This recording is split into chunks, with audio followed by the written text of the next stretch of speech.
The impact of Ryan's fist against Maya's cheekbone sent her stumbling backward into the hostess stand, wine glasses shattering across the marble floor of Salvatore's.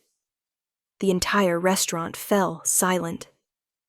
40 pairs of eyes turned toward the entrance where Maya pressed her hand to her face, tasting copper on her tongue, her vision swimming with tears she refused to let fall. "You think you can ignore my calls?" Ryan's voice came out in a slur, his designer suit rumpled, his eyes bloodshot and wild. "You think you're too good for me now that you work at some fancy Italian place?" Maya's legs trembled, but she forced herself to stand straight.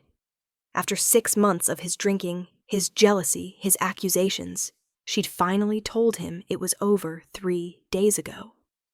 She'd blocked his number, changed her locks. She thought she was done. She should have known better. "Ryan, you need to leave." Her voice came out steadier than she felt, even as warmth trickled down from her split lip. "I'm calling the police." "You're not calling anyone." He lunged forward, grabbing her wrist with bruising force. "You're coming with me. We're going to talk about this like adults." The dining room remained frozen, wealthy patrons in their evening wear watching the scene unfold like it was dinner theater. Maya's heart hammered against her ribs. She was 28 years old, working her way through a delayed college degree, and she'd spent 2 years with a man who'd slowly revealed himself to be a monster. She'd finally found the courage to leave him, and now he was going to drag her out of here in front of everyone, in front of her boss, in front of... "I believe the lady asked you to leave." The voice cut through the tension like a blade through silk. Deep, calm, absolutely glacial in its control. Maya's gaze snapped to the speaker, and her breath caught. He sat at table 7, the corner booth that was always reserved, always kept available even when the restaurant was fully booked.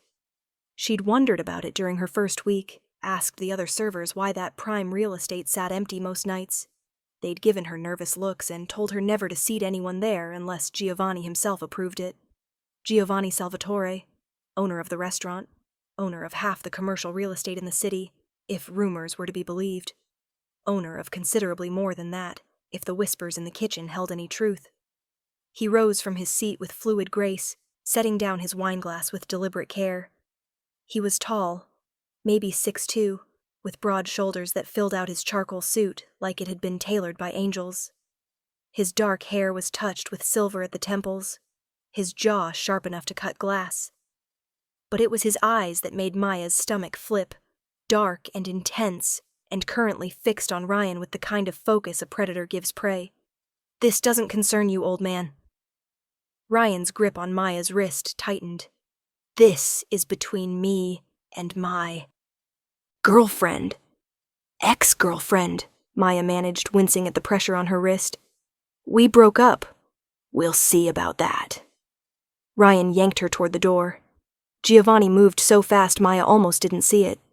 One moment he was 20 feet away, the next his hand was clamped around Ryan's wrist, his body positioned between Maya and her ex-boyfriend. Up close, she could smell his cologne, expensive and subtle, could see the dangerous calm in his expression. "You just made a very unfortunate decision," Giovanni said softly. "In my establishment, in front of my staff, in front of my guests." He applied pressure, and Ryan's hand sprang open, releasing Maya's wrist. She stumbled back, cradling her arm, watching as Giovanni twisted Ryan's arm behind his back with professional efficiency. "You have no idea who you're messing with," Ryan snarled, trying to struggle. "My father is... I know exactly who your father is. Real estate developer, correct? Owes a considerable debt to some associates of mine, if I'm not mistaken." Giovanni's voice remained pleasant, conversational, even as he forced Ryan toward the door. "I wonder how he'd feel knowing his son assaulted a woman in public, in my restaurant." 2 men materialized from somewhere, both built like walls, both in dark suits. Giovanni transferred Ryan to them like he was handing off a coat to be cleaned. "Escort Mr. Morrison out. Make sure he understands that if he comes within 100 feet of this restaurant, or Miss Torres again, we'll have a much longer conversation about respect and consequences." "You can't threaten me," Ryan spat, but fear had crept into his voice now, sobering him up fast. I'll have you arrested. I'll sue. Your father will receive a phone call tonight explaining why his son is no longer welcome in any establishment I own or have interest in. That's roughly 40% of the restaurants, bars, and clubs in this city. Giovanni's smile didn't reach his eyes. I suggest you start exploring the suburbs for your social life. Now get him out of my sight. The two men dragged Ryan through the door. His protests faded into the night. Giovanni turned back to the dining room, and just like that, his expression shifted from ice to warmth. My sincere apologies for the disruption. Your meals tonight are complimentary, with my gratitude for your patience. He gestured to the maitre d', who immediately began moving through the room with reassurances. Then Giovanni's attention focused entirely on Maya. She stood there, hand still pressed to her cheek, mascara probably running, her crisp white server's blouse stained with wine from the broken glasses. She must look like a disaster. She felt like one. Let me see. He approached slowly, like she was something fragile that might spook. When he reached up to gently pull her hand away from her face, his touch was surprisingly soft. Your cheek is already swelling. You need ice. I'm fine. The words came out, automatic, the same thing she'd been telling herself for months whenever Ryan's temper flared. Except this time it wasn't fine. He'd never actually hit her before. She'd left before it could get that far, or so she'd thought. You're not fine. Giovanni's jaw tightened, a muscle jumping beneath his olive skin. Marco, bring the first aid kit to my office. Anna, please finish Maya's tables for the evening. Mr. Salvatore, I can work. Maya tried to protest, but her voice shook. I need the hours. I can't afford to. You'll be paid for the full shift. Office. Now. His tone left no room for argument, but somehow it didn't feel controlling. It felt protective. Maya found herself following him through the kitchen, past the stainless steel stations where the cooks pretended not to stare, past the walk-in coolers and dry storage, to a door at the back she'd never been through. Giovanni's office was surprisingly tasteful, all dark wood and leather, with artwork on the walls that looked original and expensive. He guided her to a leather sofa, disappeared into an attached bathroom, and returned with a clean towel wrapped around ice. Hold this to your cheek. She took it, pressing the cold compress to her face, and finally the adrenaline started to wear off. Her hands began to shake. I'm sorry, I'm so sorry. He's never done anything like that before. I swear I didn't think he'd come here. I blocked him. I changed my locks. Stop! Giovanni knelt in front of her, bringing himself to eye level. This close, she could see flecks of gold in his dark eyes. You have nothing to apologize for. Do you understand me? Nothing. A sob tried to claw its way up her throat. She swallowed it down. He ruined your dinner service, scared your customers, made a scene. He put his hands on you, in my restaurant, under my roof. Something dangerous flickered across Giovanni's face. That's what matters here. Marco knocked and entered with a first aid kit. Giovanni took it, dismissed him with a nod, and turned back to Maya. May I? She nodded, not quite trusting her voice. He cleaned the cut on her lip with careful precision, his fingers steady and sure. This Ryan? How long were you together? 2 years. I ended it 3 days ago. He'd been getting worse, more possessive, drinking more. I knew I needed to get out. She flinched as he applied antiseptic. I thought blocking him would be enough. Men like that don't take no for an answer. Giovanni's voice was grim. They see women as possessions, as things they own. You sound like you know the type. I know every type of man. It's part of my business. He sat back on his heels, studying her face. The swelling will go down in a few days. The cut isn't deep enough for stitches, but you should file a police report. Maya let out a bitter laugh. His father is Richard Morrison. Morrison Development. They have lawyers on retainer who probably cost more than I make in a year. What do you think happens if I file a report? I think you create a paper trail. And I think I make a phone call to ensure those lawyers understand the consequences of harassing you. Giovanni stood, moving to his desk, and pulled out a business card. He wrote something on the back and handed it to her. "My personal cell. If Ryan contacts you again, if he so much as drives past your apartment, you call me immediately." Maya stared at the card, embossed with elegant script. Giovanni Salvatore. Below it, a phone number. "Why would you do this? I'm just a server. You don't even know me. I know you show up 10 minutes early for every shift. I know you remember regular customers' orders without writing them down. I know you're taking night classes in business management." At her surprised look, he smiled slightly. "I pay attention to my employees, and I protect what's mine." The way he said it sent heat curling through her stomach. What's mine? Like she belonged to him, except somehow it didn't feel suffocating the way Ryan's jealousy had. It felt safe. "Thank you," she whispered, "for helping me, for getting him out of here. It was my pleasure. Truly." Giovanni returned to crouch in front of her. "But Maya, I need you to understand something. Men like Ryan Morrison don't stop. He'll try again. Maybe not tomorrow, maybe not next week, but he will try. And when he does, I need to know you'll call me. I barely know you. Then get to know me." The intensity in his gaze made her breath catch. "Have dinner with me, tomorrow night, a proper meal, as my guest, not my employee." Maya's heart stuttered. "You're asking me on a date? Now? After this?"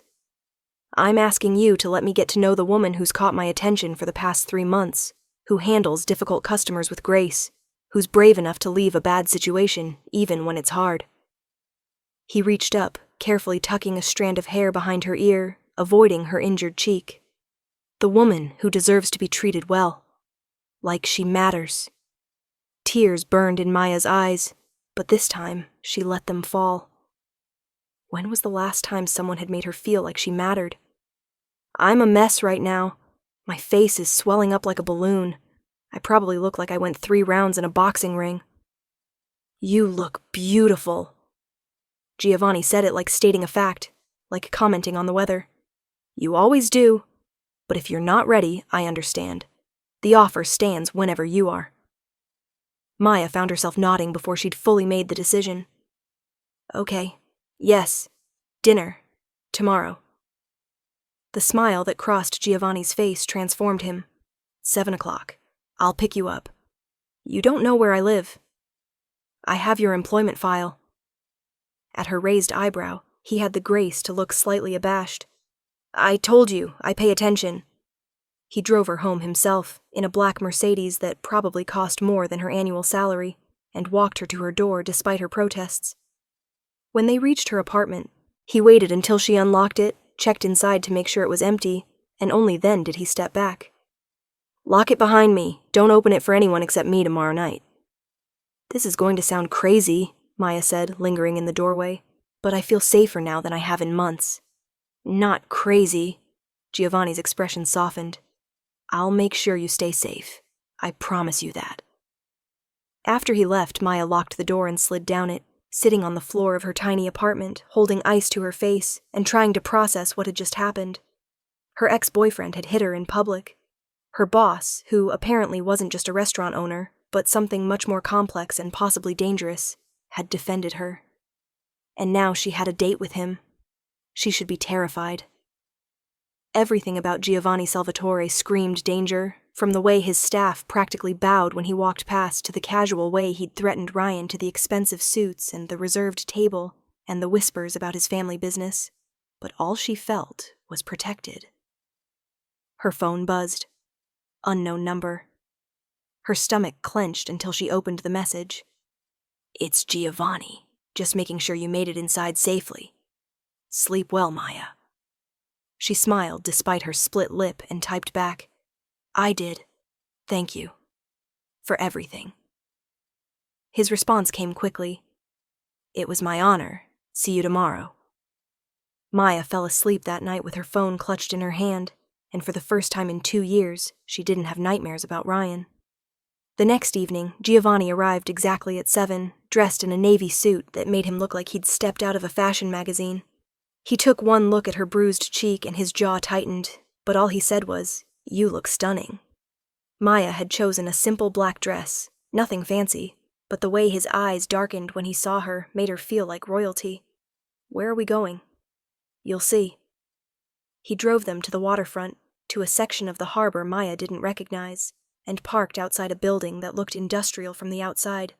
But when they stepped inside, she gasped. The entire space had been transformed into a private dining room, with floor-to-ceiling windows overlooking the water, candles everywhere, and a table set for two. "This is too much," she breathed. "Giovanni, you didn't have to—" "I wanted to." He pulled out her chair. "I wanted you to have an evening where you felt special, where you weren't serving others, but being served." And he'd meant it. Over the next 2 hours, Maya experienced the kind of meal she'd only watched other people enjoy. Course after course of exquisite Italian cuisine, wine that probably cost more than her rent, and conversation that flowed easier than she'd expected. Giovanni asked about her classes, her dreams of eventually opening her own restaurant. He listened like every word mattered, asked thoughtful questions, remembered details. He told her about growing up in his family, carefully editing the dangerous parts, but letting her glimpse the man beneath the reputation. "My father built an empire," he said over tiramisu. "Not always through legal means. I won't insult your intelligence by pretending otherwise. But he taught me that power means nothing if you don't protect the people who depend on you." "Is that what I am? Someone who depends on you?" "You're someone I want to protect." "There's a difference." Giovanni reached across the table, taking her hand in his. "I need you to understand something, Maya. My world is complicated. There are parts of my life I can't share. Things I can't explain. If that's too much, if you'd rather walk away now, I'll understand." Maya looked at their joined hands, his so much larger than hers, scarred across the knuckles but gentle in how he held her. "I should probably be scared. Of you. Of whatever it is you actually do. Probably. But I'm not." She met his eyes. Ryan was supposed to be safe, normal. A regular guy with a regular job and regular life. And he terrified me. "You're mysterious and dangerous, and you practically radiate power, and somehow I feel safer with you than I ever did with him." Giovanni lifted her hand to his lips, pressing a kiss to her knuckles. "Then stay. Let me prove to you that you can trust that instinct." They talked until nearly midnight, until Maya couldn't stop yawning, and Giovanni insisted on driving her home. At her door, he walked her up again, checked her apartment again, and this time, when he said goodnight, he cupped her uninjured cheek and leaned in slowly, giving her every opportunity to pull away. She didn't. His kiss was soft, careful of her healing lip, and it sent electricity racing down her spine. When he pulled back, his eyes were dark with promise. "I'll see you tomorrow, at the restaurant." "I work tomorrow night." "I know. I'll be at table 7. His smile was slightly wolfish. "Watching you work, making sure everyone knows you're under my protection now." True to his word, Giovanni was there the next night. And the night after that. He came in, ordered dinner, and watched Maya move through the dining room, with an intensity that made her hyper-aware of every gesture, every movement. It should have made her nervous. Instead, it made her feel cherished. The other servers noticed, of course. Anna cornered her in the kitchen 3 days later. "Girl, what did you do to Mr. Salvatore? He's never paid this much attention to anyone." "We're just dating," Maya said, but heat crept up her neck. "Just dating." "Right. Just dating a man who looks at you like you're the only person in the room, who threatened Ryan Morrison's entire family over you." Anna grinned. "You better hold on to him." But it was hard to just date Giovanni Salvatore. Within 2 weeks, Maya's life had changed in ways she couldn't have predicted.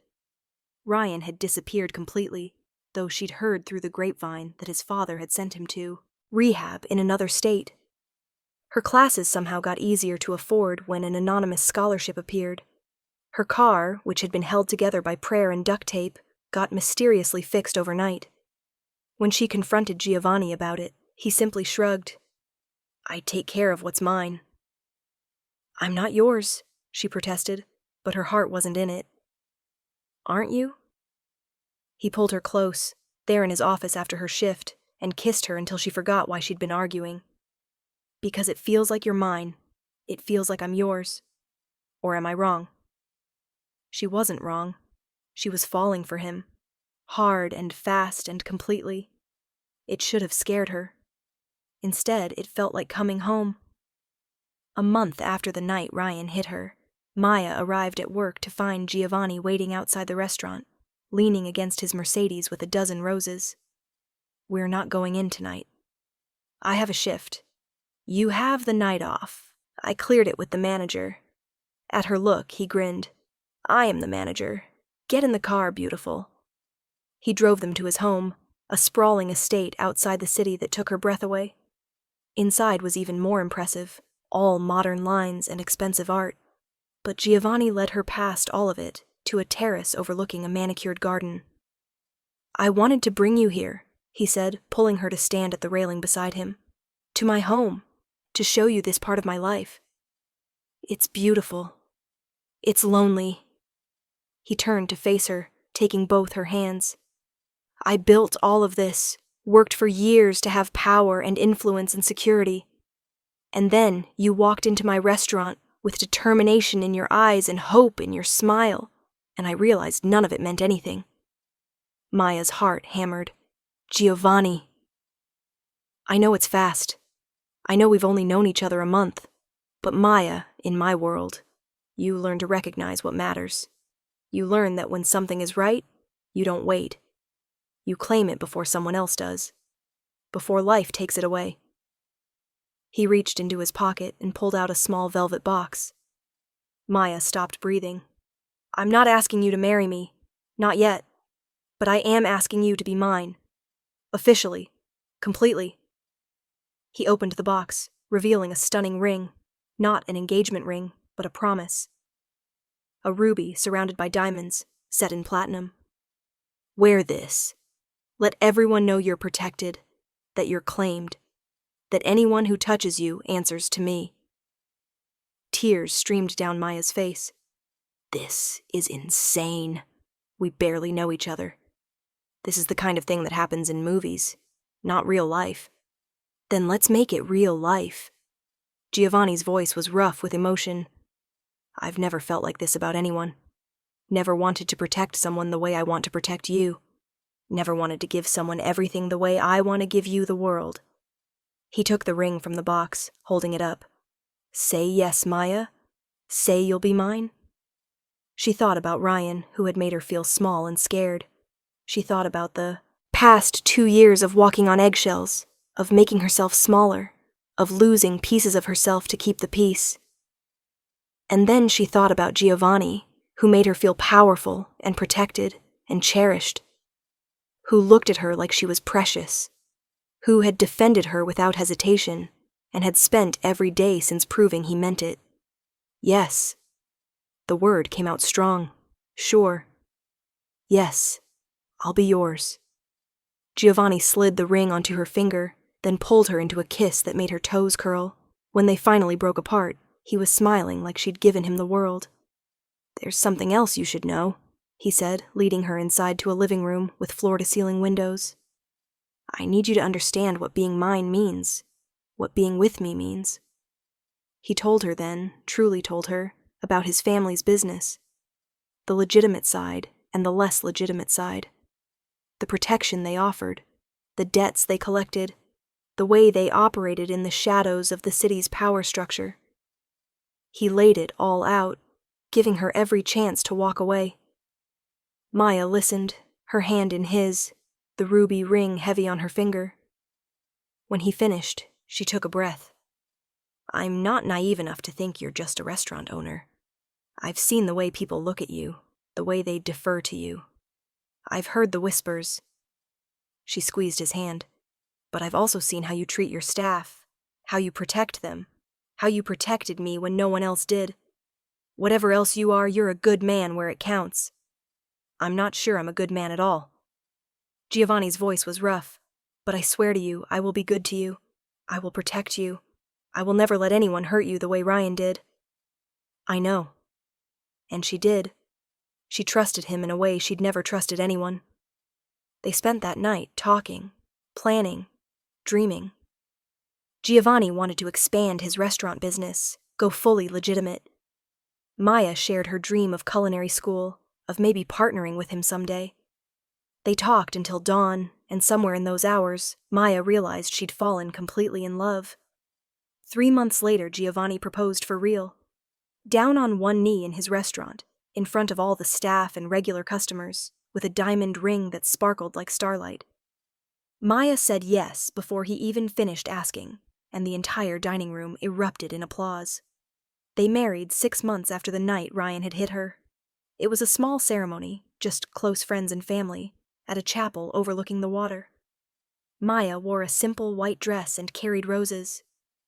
Giovanni looked at her like she was the only thing in the universe that mattered. During the vows, when the priest asked if anyone objected, Giovanni paused and looked directly at Maya. "I need to say something." Her heart skipped, but his hand was steady in hers. "A year ago, I watched you get hurt in my restaurant. I watched someone lay hands on you, try to break you. And I swore that day that I would spend the rest of my life making sure you never felt that pain again." His voice carried through the chapel. "You are the strongest woman I've ever met, the bravest, the most beautiful, inside and out. And I am honored that you chose me, that you trusted me, that you let me love you." Maya was crying openly now, mascara definitely running, but she didn't care. "You saved me," she whispered. "That night, and every night since." "No." Giovanni cupped her face gently. "You saved yourself. You left him. You chose to be strong. I just made sure you stayed safe while you did it." They kissed before the priest could pronounce them married, and nobody complained. 5 years later, Maya stood in their restaurant, the one they now owned together, watching Giovanni work the dining room. He caught her eye and winked, that same wolfish smile she'd fallen for. Their restaurant had become the most successful in the city. Maya had gone to culinary school, become a chef, and now ran the kitchen. Giovanni had gradually shifted his business fully legitimate, though he still maintained the connections and reputation that made everyone in the city know not to cross him.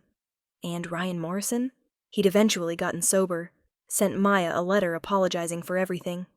She'd read it, appreciated it, and moved on. He was part of her past, a reminder of who she'd been before she found her strength. "Mrs. Salvatore?" One of the new servers approached nervously. "There's a gentleman at table 7 who's being aggressive with his date. Should I—" Maya's eyes hardened. "I'll handle it." She walked through the dining room, her staff parting for her, and approached table 7. The man was berating his date, his voice getting louder. The young woman looked near tears. "Sir." Maya's voice cut through his rant like a knife. "I'm going to need you to leave." "Excuse me? Do you know who I am?" "I don't care who you are. You're making our guests uncomfortable, and more importantly, you're upsetting your date. So you can leave on your own, or I can have you escorted out." The man stood, towering over her. "You can't tell me what to do, lady. I'll sue this place into the ground." Maya didn't flinch. She'd learned a lot in 5 years. "You're welcome to try, but I should mention my husband owns this restaurant. Giovanni Salvatore. Perhaps you've heard of him?" The blood drained from the man's face. "I thought so." Maya turned to the young woman. "Miss, your meal tonight is complimentary, and if you need a safe ride home, we'll arrange that too." As security escorted the aggressive man out, Giovanni appeared at Maya's side, slipping his arm around her waist. "I love watching you work," he murmured in her ear. "I learned from the best." She leaned into him, this man who had defended her when she needed it most, who had shown her what real love looked like, who had proven every day since that she deserved to be cherished. "Table 7 is available," Giovanni said with a slight smile. "Want to take our dinner there tonight?" Maya looked at the corner booth, the place where her life had changed, where a drunk ex-boyfriend had made the mistake of hitting her in front of the wrong man. where Giovanni had first protected her, first claimed her, first shown her that she was worth fighting for. Perfect. She rose on her toes to kiss him. Just perfect. Because some stories that start in crisis end in joy. Some dangerous men are only dangerous to those who would hurt the people they love. And sometimes the worst night of your life becomes the beginning of your greatest happiness. Maya had found her forever that night at table 7, and she would never take it for granted. What Maya didn't know was that the past never stays buried forever. It was a Tuesday night, 3 weeks after the incident with the aggressive customer, when the door to the restaurant opened and a face from hell walked through it. Maya was in the kitchen, perfecting a new risotto recipe, when Anna burst through the swinging doors, her face pale. "Maya, you need to see this." Something in Anna's voice made Maya's blood run cold. She wiped her hands on her apron and followed Anna to the kitchen doors, peering through the circular window. There, being seated at table 12, was Richard Morrison, Ryan's father, and he wasn't alone. 2 men flanked him, both in expensive suits, both with the hard eyes of people who'd seen violence and weren't afraid of it. Richard himself looked older than Maya remembered from the few times she'd met him during her relationship with Ryan, his face lined with bitterness, his expensive suit doing nothing to hide the meanness in his expression. "Should I get Mr. Salvatore?" Anna whispered. "No." Maya's voice was steady, even though her heart raced. "I'll handle this." "Maya, you don't have to." "Yes, I do." She straightened her chef's coat. "He came here for a reason. Let's find out what it is." She pushed through the kitchen doors and walked across the dining room with her head high. Giovanni was in his office handling paperwork, and part of her was glad. She needed to face this herself, needed to prove that she wasn't the scared girl who'd let Ryan control her life. "Mr. Morrison." She stopped at his table, keeping her voice professional. "Welcome to Salvatore's. I didn't know you'd be dining with us tonight." Richard Morrison looked up at her with eyes like chips of ice. "Maya Torres. Or should I say Maya Salvatore now? I heard about your little marriage. Moving up in the world, aren't you?" The 2 men with him didn't react, but their attention focused on her with an intensity that made her skin crawl. "It's lovely to see you again, sir. Can I get you started with drinks?" "Cut the act." Richard's voice was low, dangerous. "You know why I'm here." Maya's pulse jumped, but she kept her expression neutral. "I'm afraid I don't. My son, Ryan, he's dead." The words hit her like a physical blow. Dead. Ryan was dead. Whatever she'd expected, it wasn't that. "I'm so sorry for your loss. Don't." Richard's hand slammed on the table, making the silverware jump. Several nearby diners looked over nervously. "Don't you dare pretend to care. You destroyed him.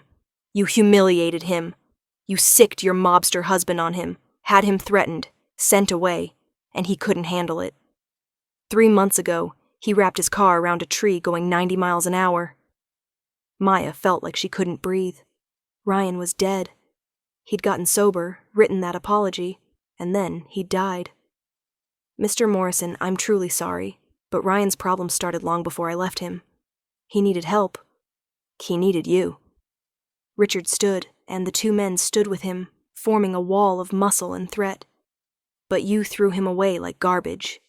And then you married into the Salvatore family, thinking that would protect you, thinking you were untouchable."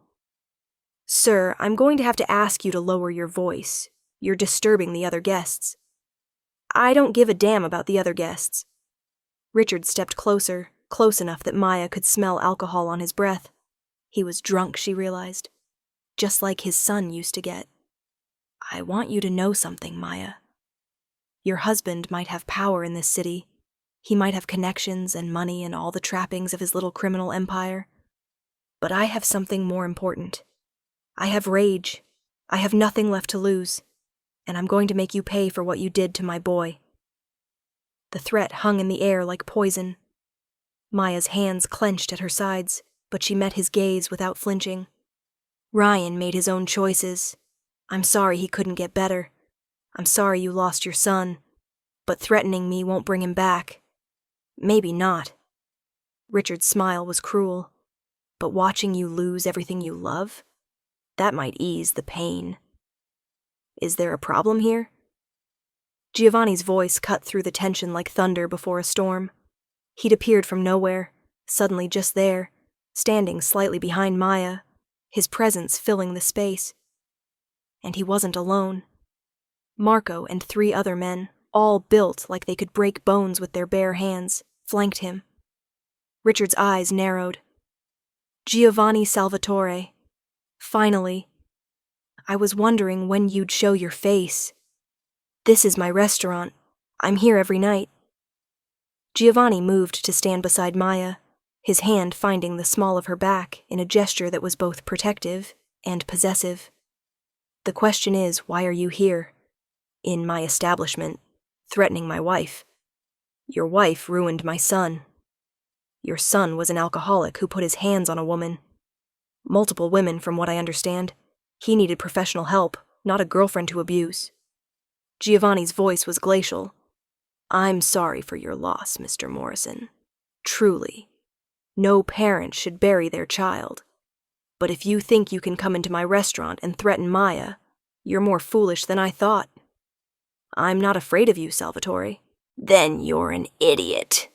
Giovanni stepped forward, and suddenly the temperature in the room seemed to drop 10 degrees.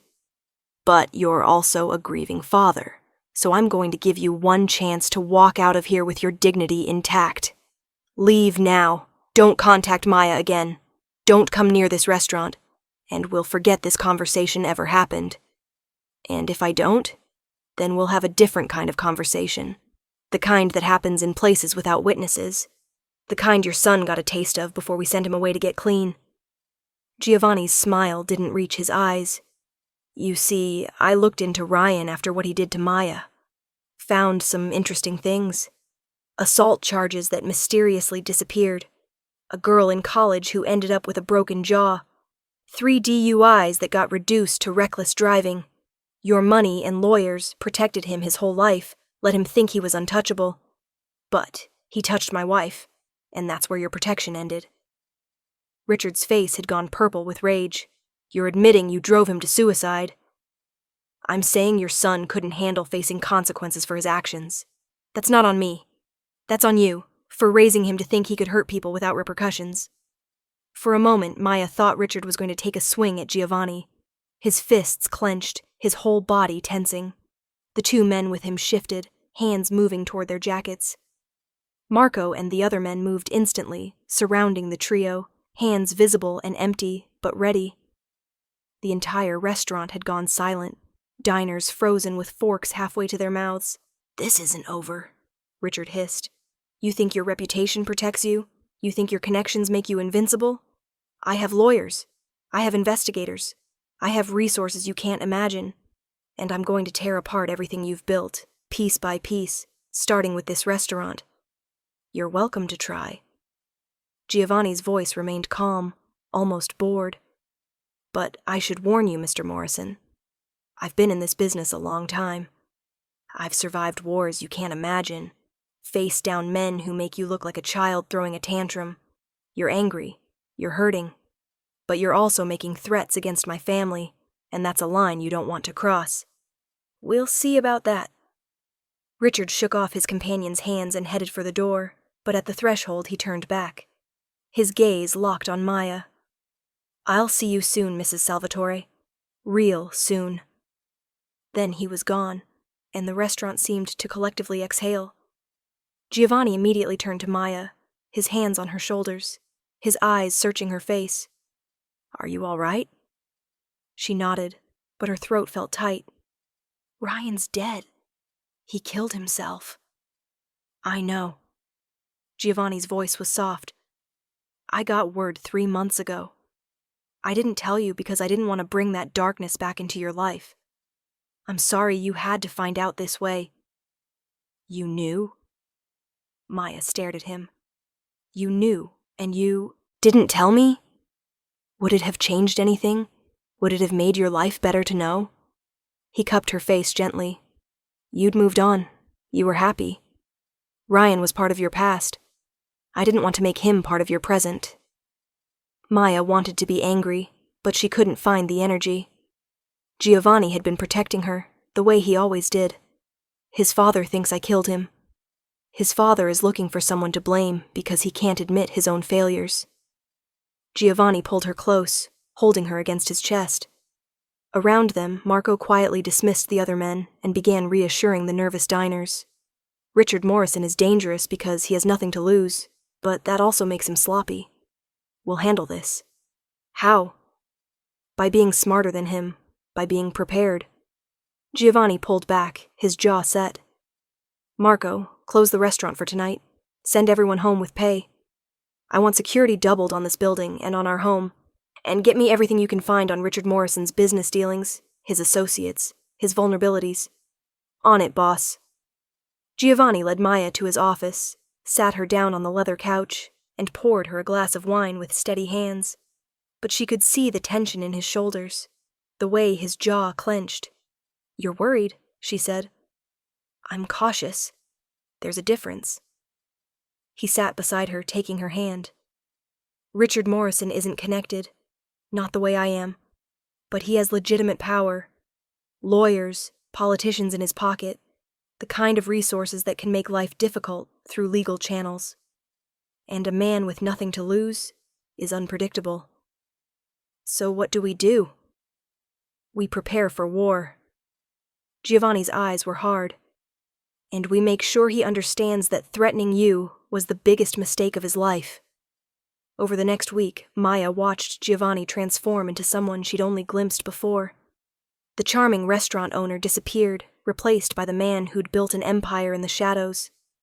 He was on the phone constantly, calling in favors, gathering information, building a web of protection around their lives. Richard Morrison struck first through legal channels. Health inspectors showed up at the restaurant every day for a week, looking for violations that didn't exist. Building inspectors found code violations that had been fine for 20 years. The liquor license was suddenly under review. Business permits were questioned. Giovanni handled each challenge with methodical precision, his lawyers countering every move, his connections ensuring that the harassment didn't stick. But Maya could see the strain it put on him, the way he stayed up late reviewing documents, making phone calls, shoring up defenses. Then the investigators came for Maya. She was leaving her Wednesday morning culinary class when 2 men in suits approached her in the parking lot. "Mrs. Salvatore, we have some questions about your relationship with Ryan Morrison." Her blood ran cold. "I don't have to talk to you. We're private investigators hired by Mr. Morrison's estate. We're just trying to establish a timeline of events leading up to his death." "Then talk to my lawyer." Maya pulled out her phone, but one of the men stepped closer, invading her space. "Or you could just answer a few questions now. Make this easy on everyone. Like, did your husband threaten Ryan Morrison before his death? Did he have business associates visit Ryan while he was in rehab? A black SUV pulled up beside them so fast the investigators jumped back. Marco got out, followed by 2 other men, all of them radiating controlled menace. "The lady said talk to her lawyer." Marco's voice was pleasant, but his eyes were dead serious. "That means this conversation is over. And if I see you anywhere near Mrs. Salvatore again, we're going to have a real problem. Understood?" The investigators left, but Maya knew it wasn't over. Richard Morrison was coming at them from every angle, trying to find something that would stick, something that would let him hurt them the way he was hurting. That night, Giovanni held a meeting in their home with his key people. Maya insisted on being there. "Morrison is desperate," Giovanni said, pacing in front of the fireplace. "He's spending money like water, hiring anyone who will take his cash to find dirt on us. Sooner or later, he's going to find something or manufacture something." "So we hit back," Marco said. "We have enough on him to bury him. The bribes he's paid over the years, the projects he's won through corruption." "No," Giovanni shook his head. "That makes us look guilty. Like we're trying to silence him. We need to be smarter." Maya had been sitting quietly, thinking, and suddenly something occurred to her. What if we don't fight him at all? Everyone turned to look at her. What if we help him instead? She stood, moving to Giovanni's side. "Think about it. He's a grieving father who lost his son. That's a tragedy. What if we acknowledged that? What if we reached out, offered condolences, maybe even established a foundation in Ryan's name for addiction recovery?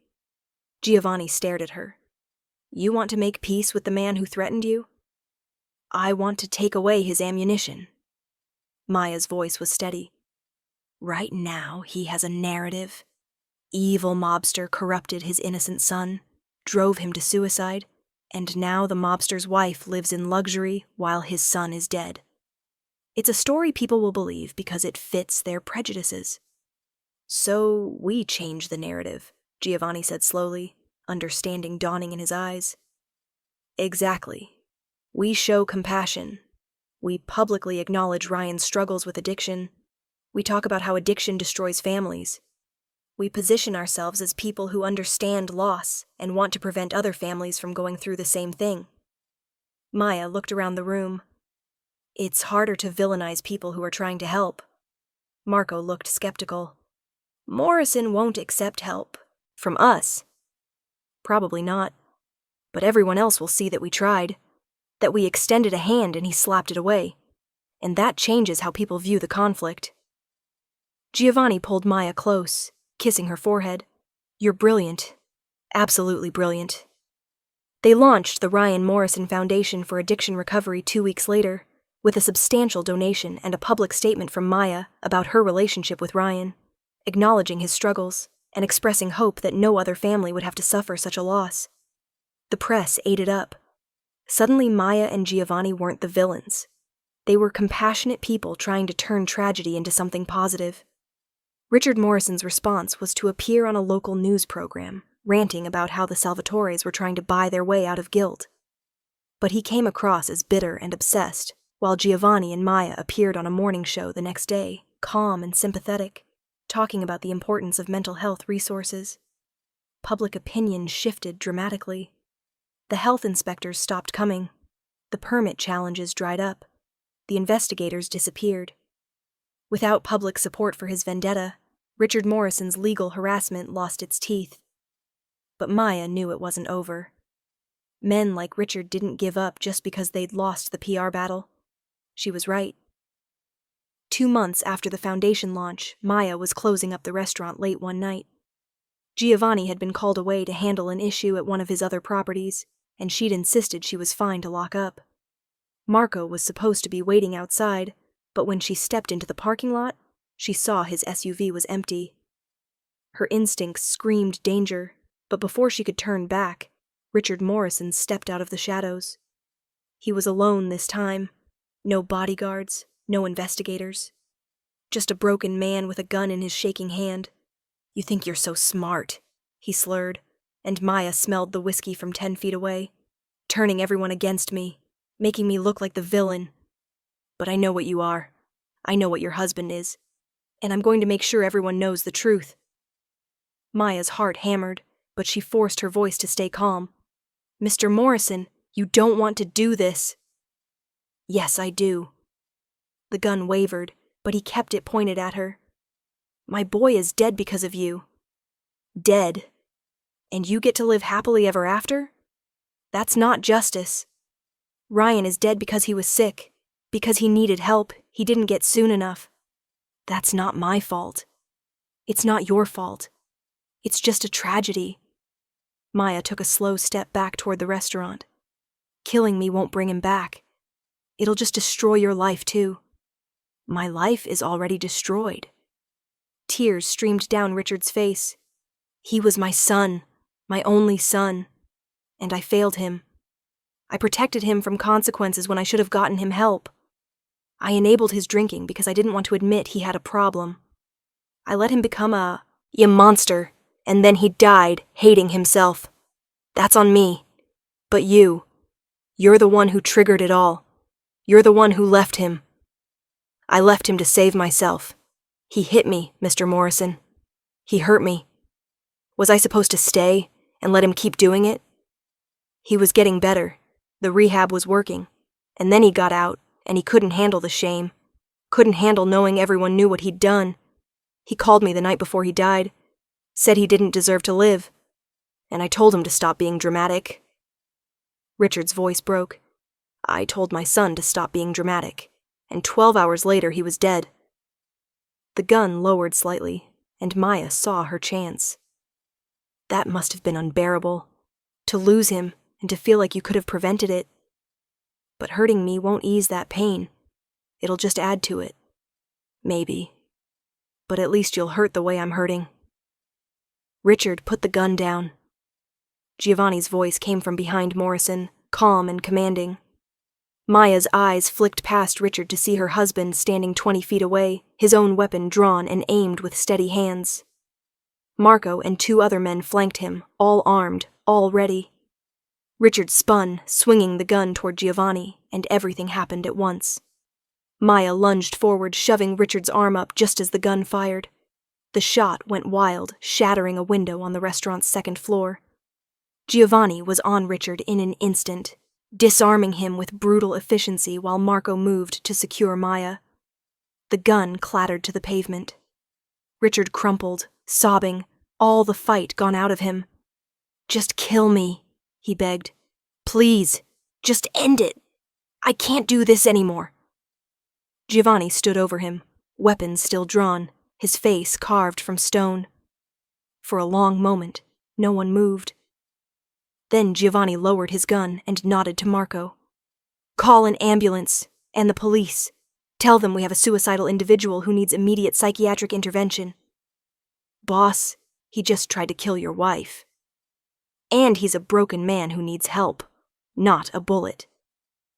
Giovanni moved to Maya, pulling her close, checking her for injuries with desperate hands. "Are you hurt? Did he touch you?" "I'm fine. I'm okay." She buried her face in his chest, finally letting herself shake. "You came just in time." "I'll always come for you. Always." He held her while the sirens approached, while the police and paramedics arrived, while Richard Morrison was taken away on a stretcher, sedated and strapped down for his own safety.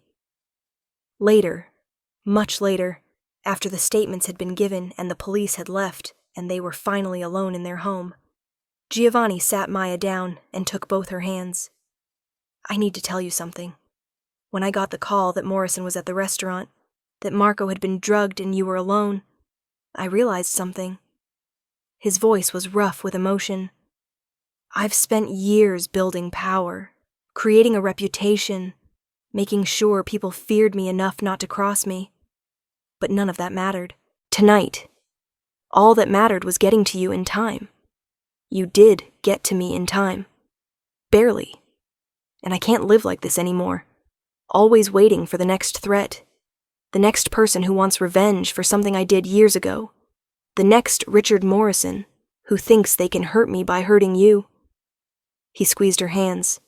"I'm getting out. Completely out. No more shadow business, no more connections to the old world. I'm going legitimate all the way. Our restaurants, our properties, all of it clean and legal." Maya's eyes widened. "Giovanni, you don't have to—" "Yes, I do. Because I love you more than I love power, more than I love reputation, more than I love anything in this world." His eyes were fierce. "And I'm not going to risk losing you because I'm too stubborn to change." She kissed him then, pouring everything she felt into it, all her love and relief and gratitude. When they broke apart, she was crying, but they were good tears. "So what happens now?" she asked. "Now we rebuild. We focus on the restaurants, the foundation, living a normal life. We have kids if you want them. We grow old together. We be boring and happy and safe." Giovanni smiled, the tension finally leaving his face. "And I spend every day for the rest of my life proving that choosing you was the best decision I ever made." Richard Morrison was committed to a psychiatric facility after his arrest. Giovanni chose not to press charges, instead using his influence to ensure Richard got the best possible care. The foundation they'd started in Ryan's name flourished, helping hundreds of families deal with addiction. And Maya and Giovanni did exactly what he'd promised. They lived their lives openly, legitimately, building their restaurant empire into something to be proud of. When they had their first child 3 years later, a daughter they named Sophia, Giovanni held her with tears in his eyes and swore she'd never know the darkness he'd come from. But she would know love. She would know protection. She would know that her parents had fought through hell to build something beautiful. Just like her mother had learned that night at table 7, sometimes the worst moments of your life lead to the greatest joys. Sometimes danger and protection are two sides of the same coin. And sometimes the man everyone else fears is exactly the man you need to keep you safe.